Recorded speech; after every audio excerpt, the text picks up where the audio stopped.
It's On the Road with Steph, coming to you from Chicago, the Windy City, and I can hear it blowing. It's a crazy story, but I want to share it with you because I think there's a lesson or two you might be able to use. And it's a good reminder for me too.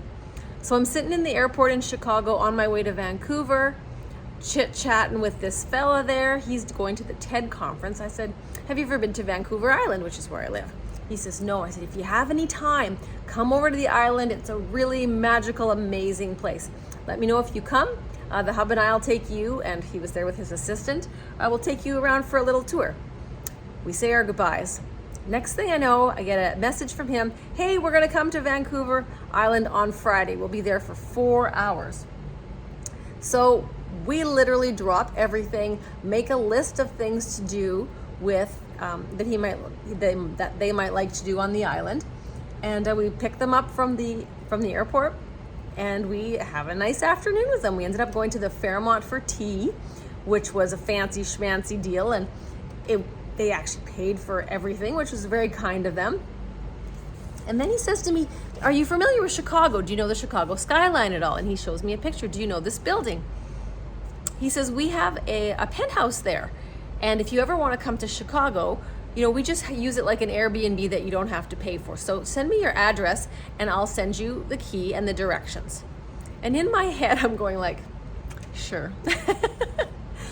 Well, 2 weeks later, I get this big envelope and it's got the key and it's got all the directions.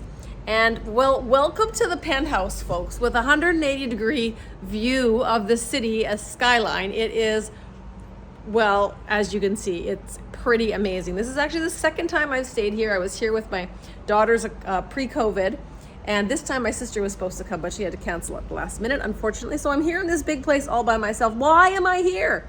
Because I talk to strangers. Yes, as safely as possible, I talk to strangers. And when I can be, I am nice and inviting, and I try and do things to help people. Now, obviously, when I was being nice to him, I had no idea how it would come back to me, but it came back in a very, very big way. And he and his family actually are coming tonight. We're going to go out for dinner.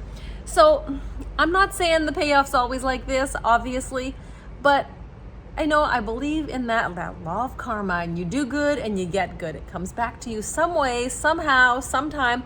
Might not be like this, but it comes back somehow. And you know what? It just feels really good doing it. So today, maybe talk to a stranger safely and be nice to somebody. This is On the Road with Steph, coming to you from Chicago.